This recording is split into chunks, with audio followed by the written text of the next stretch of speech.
Hello everybody, happy Barbenheimer weekend to you all.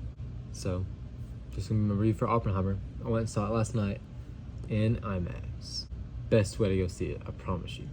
Christopher Nolan obviously has a very, very well received filmography. It's one of the biggest, I don't know if it's the biggest cast, one of the more star-studded casts of all time. The thing is, just because someone's in it doesn't mean they're in it a lot. I mean, I feel like I could make this pretty short and sweet, honestly. But we'll see. It's a phenomenal movie. It's great. One of the best movies of the year. You're following Robert Oppenheimer. You're following also this I don't know, what do you call it? This case that's being made against someone. Also, the case that's being made against Oppenheimer. He's trying to prove that he's not. I don't want to give away stuff. I get it's history, so it's not spoilers because it's all happened and everything, but I just don't want to give a lot away. It was beautifully shot, very well acted, very well directed. The music even caught my attention multiple times, and I'm not normally a huge score person. That's not something that usually grabs me unless it's something just super, super great. The Batman. I mean, how do you not notice the music in that movie? So, Cillian Murphy, whose name I just learned was Killian. I've always heard people say Cillian. I've seen him in multiple Nolan things. Quiet Place Part 2. Across Emily Blunt. So, Cillian Murphy does an awesome job. Oppenheimer, though, himself is not necessarily a great guy. I had so much of a better time once I realized that I probably just wasn't gonna like him. I was I keep waiting for this character to be more likable. It's making a lot of decisions I don't like. Emily Blunt as the wife, whose name I can't remember. Kitty? Is that her name? I love Emily Blunt. I really do. But for some reason, I couldn't ever really get into her character. I think it's because of the accent, because I know Emily is British, and I didn't ever feel like the accent was the same. I couldn't tell what accent she was trying to do.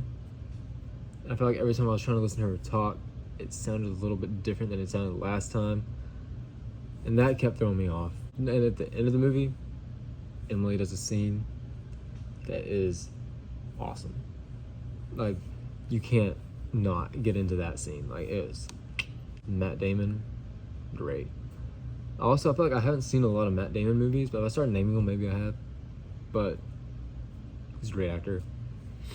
I don't think he does anything crazy in this movie or anything. When it comes to acting, I think he was perfect for the character. I'm not trying to replace him or anything. You know what I mean? Robert Downey Jr.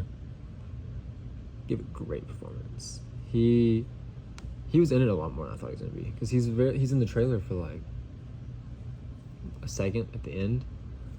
So I was expecting him to be one of the people that wasn't in it as much, but he's in it quite a bit. So that's fun. Love Robert Downey Jr. And he gives a great performance. He really does. I think he'll be in talks for the Oscar this year, in my opinion. Florence Pugh was in the movie. I think she played the part really well. I did not get her character, really, because she was kind of being annoying to me. People are oh, I want you, but I don't. So, oh, I need you, but don't bring me flowers or I'm gonna kill you. What? She also doesn't keep her clothes on for the most part of the movie. So that's a thing. Jack Quaid, I was really excited for. Barely in it. Josh Peck, I was really excited for. Barely in it. But then there's other people I didn't know were in it, or I had just totally forgotten. The main actor from Sky High, Rami Malek, is in it. I think I did know that, but I had totally forgotten about it. Gary Oldman has a cameo, I guess. I don't know, maybe I read that he was in it, but he's pretty disguised. It took me I don't know, halfway through his scene, I looked at my friend like, is that Gary Oldman? Like, how did I like? And he's like, yeah, it's him. But let's talk about the bomb, the fire, the not CGI. I don't know. The thing I read, Christopher Nolan said there is no CGI in this movie. I don't know if he said there was no green screen at all. There's some stuff that I want to know how they did without CGI. I trust him. Like he said, there is no CGI. Like, I don't believe he lied at all. But I do think the behind the scenes, like I'm definitely going to check that out when I get the Blu-ray. Like I want to know how they did all that. Oppenheimer, yeah, go check it out. Go check it out for sure. I know it's better than Tenet.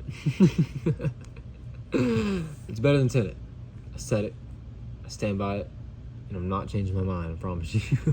Let me know what you think in the comment section below about Oppenheimer. You can like, subscribe, and I'll see you next time.